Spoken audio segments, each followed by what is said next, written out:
Imagine a life where your focus isn't constantly fragmented and your mind feels genuinely clear and calm. Sounds impossible in today's digital world, right? But I mean, Hmm. we're always connected, always reacting. This idea of real mental peace, clarity, it feels almost like a luxury. Yeah, it can feel that way, but it doesn't have to be a myth. Our sources looking into this whole movement towards mindful disconnection and digital minimalism, they actually provide a surprisingly simple yet powerful framework. Simple but powerful. I like the sound of that. Exactly. And it's not about, throwing your phone away entirely. Not realistic for most people. It's really about transforming your relationship with technology, unlocking that inner peace, that concentration. Okay, so that's the mission today then. We're doing a deep dive into the practical steps. Yeah. How do you actually craft this mindful approach? How do you disconnect and get that focus back? We want to help you move from that constant digital fatigue to real clarity. Okay, let's unpack this. Let's figure out how to stop just reacting. We really have to start by just acknowledging where we are, right? Life in 2025, Yeah. this modern overwhelm, it's everywhere. Yeah. And if you feel constantly exhausted, you're definitely not alone. It's the environment we're in. It really is. Those constant pings, the endless scrolling algorithms are designed to hook you. Right. And the lines between work and life completely blurred, so the office is always right there in your pocket. Yeah, and that constant state of sort of low-grade alertness, it shows up as real digital fatigue. People feel it as mental fog, maybe some low-level anxiety that's always there. That struggle to just have a conversation without glancing at your phone or finish one task. And our sources really stress this. The core problem is biological. Our brains just aren't built for this kind of relentless, constant stimulation, especially stimulation engineered to be unpredictable. So if the brain's always waiting for that next reward, that notification, Mhm. what's that actually doing to us chemically? It's more than just being annoyed by a text, isn't it? Oh, absolutely. What's fascinating here is that this constant input, it's directly tied to negative physiological outcomes. Every time a notification pops up, even if you ignore it, you get this tiny spike of cortisol, of adrenaline, your system gets activated, put in this state of anticipatory reward. It's like living under a constant, very low-level threat. Wow. And Yeah. this loop, this constant low-level stress, it seriously messes with sleep quality. It eats up your attentional resources. Hmm. And over time, yeah, it just diminishes your mental clarity significantly. So digital fatigue isn't just about lacking willpower. It's a real physiological issue. We're overtaxing our dopamine systems, our endocrine systems. That makes total sense. We're kind of running in a perpetual state of mild emergency. But hang on, what about just, scrolling passively? Doesn't that count as downtime, winding down? Are the sources saying all of that is bad? That's a great question. And the sources draw a really sharp distinction here, which actually leads us right into the next phase. If we accept the diagnosis, the physiology, then the first step towards fixing it has to be assessment, like an objective look. We need to figure out exactly where all that mental energy is leaking out. Okay, so this is where the clarity audit comes into play. Precisely, the clarity audit. It's this crucial self-assessment phase where you objectively pinpoint your own specific digital time sinks and triggers. It's about getting past that vague feeling of, I use my phone too much. Right, because too much doesn't really tell you anything useful. Exactly. The usual suspects pop up: social media, the news cycle, streaming, but the audit makes you see your unique patterns. Because it's not just that you spend time, but what you're doing and maybe even why you're doing it then. And analyzing that usage brings us to this really critical concept, Huh. digital intention. Mhm. We have to get clear on the difference between conscious consumption and, well, mindless scrolling. Okay, explain that difference. Conscious consumption is using the tool for a specific purpose, like I need to check the weather forecast or send this one specific email, research this particular thing. It has a goal and endpoint. Mindless scrolling, that's a consumption without a clear benefit or endpoint. It's just filling time. Think checking email at set times, say 10 a.m. and 3 p.m., versus just glancing at it 50 times an hour whenever there's a pause.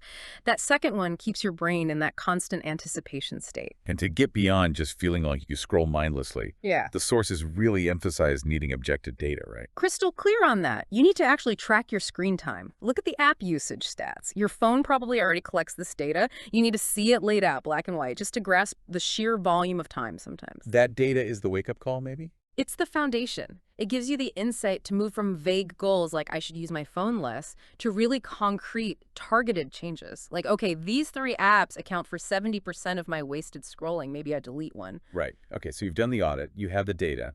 Now you start building your strategy. Yeah. And the key advice seems to be go gradual. Don't just cut everything off cold turkey. Absolutely.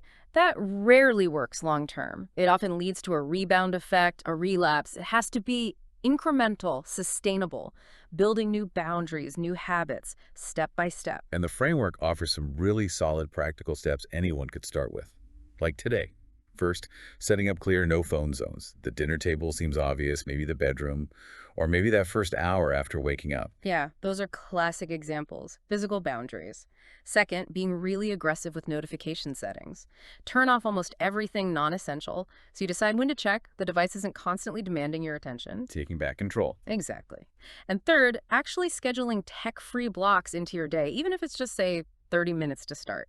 Like appointment with yourself away from screens. Building on that scheduling idea, one strategy that came up repeatedly, and it's powerful but often overlooked, is the digital sunset.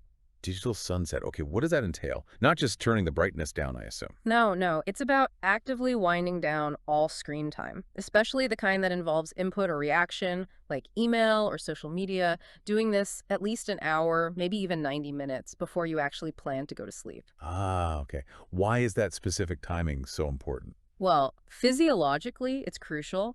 Reducing that blue light exposure helps your body naturally start producing melatonin, which you need for good sleep. And psychologically, it gives your mind a buffer, time to process the day, calm the nervous system down. It really helps reduce that pre-sleep anxiety you can get from doom scrolling news or getting into late-night online arguments. Right, that buffer time, which is usually when many of us just scroll ourselves into a bad night's sleep instead. Okay, so if we do this, if we pull the plug an hour or two early, what do we do? I think that's a real fear for people, the boredom, the void that opens up when the distraction engine stops. That's a key point. And the sources strongly advocate filling that void intentionally with alternative activities, things that engage different parts of your brain, maybe encourage a state of flow. And the suggestions are quite analog, aren't they? Wonderfully analog. Things like picking up physical books again, going for walks in nature, really engaging your senses, spending time on creative hobbies, painting, music, whatever it is, and crucially, prioritizing actual face-to-face quality time with people you care about. These activities demand presence, not just passive consumption. Okay, here's where it gets really interesting. Because now we shift to the payoffs, the cognitive rewards. If you actually manage to implement these boundaries, the positive impact on how your brain works can be substantial. We're talking about bringing back analog practices like, say, journaling regularly, Yeah. which forces you to think linearly, and carving out time for deep work sessions, uninterrupted sessions. Yes, reclaiming focus. But let's get practical for a second. What about people whose work requires a screen? Right. Writers, coders, designers. How do you do deep work but manage that boundary when the tool itself is digital? That's a really important nuance. The sources address this by explaining the underlying cognitive mechanism. See, when you remove that constant barrage of external stimuli, your brain activates something called the default mode network, or the resting state network. Yeah. That network. That's where the real magic happens for creativity and deep problem solving. It connects disparate ideas. It allows for insight. But if you're constantly checking email, reacting to pings, the DMN never fully switches on. It's always being interrupted. I see. So when we talk about deep work with a digital tool, it means strict compartmentalization. The screen is on only for the core task. No extra browser tabs open with news or social media. Email notifications off. It's about intentionally starving the brain of that easy, low-value digital feedback. So the high-value internal processing, the DMN activity, can actually happen. Got it. So it's not just about feeling less stressed, though that's great. It's about making your brain fundamentally sharper, giving it space. The sources detail specific cognitive payoffs from this, right? From letting the DMN do its thing and reducing digital clutter. Absolutely. Things like demonstrably improved memory retention. Your brain actually has time to consolidate information properly. Enhanced complex problem-solving skills. Increased creativity. Genuinely new ideas popping up. That's huge. And connecting this to the bigger picture. This kind of clarity, this focus, it's totally achievable. And frankly, it's becoming a real competitive advantage in a world that's increasingly distracted. The sources share examples of successful people who've embraced digital minimalism, not as a sacrifice, but as a path to better thinking and well-being. They treat their focus as their most valuable asset. So what does this all mean? If we bring it all together, the big message from our sources seems clear. This digital detox idea. It's not some painful one-off thing you just endure and then slide back into old ways. No, definitely not. It has to be seen as an ongoing, lifelong practice. Mindful, intentional tech use. It's about maintaining those boundaries you worked hard to build. Sustainability is key. And sustaining it means fighting that pullback to the old habits, right? Yeah, vigilance against relapse is important. And the sources offer tips for maintenance. Three key things, really. First, keep identifying your specific triggers. What makes you reach for the phone mindlessly? Boredom, stress, loneliness. Knowing the trigger helps you preempt it. Second, set realistic expectations. You won't be perfect. There will be slip-ups. Small victories count. It's about the overall trend. And third, and this is crucial, build a supportive community. People around you who understand and respect the boundaries you're trying to set. That makes sense. It's harder to do alone. Okay, so the framework is laid out for you listening. You've got the tools now. Audit your use, set those boundaries like no phone zones or the digital sunset, and you understand the why, the cognitive benefits, engaging that resting state network. So the final question is, what small step are you going to take today? Maybe to implement your first digital sunset. What action, however small, will start you on the path to experiencing the profound benefits of a more intentional, focused life?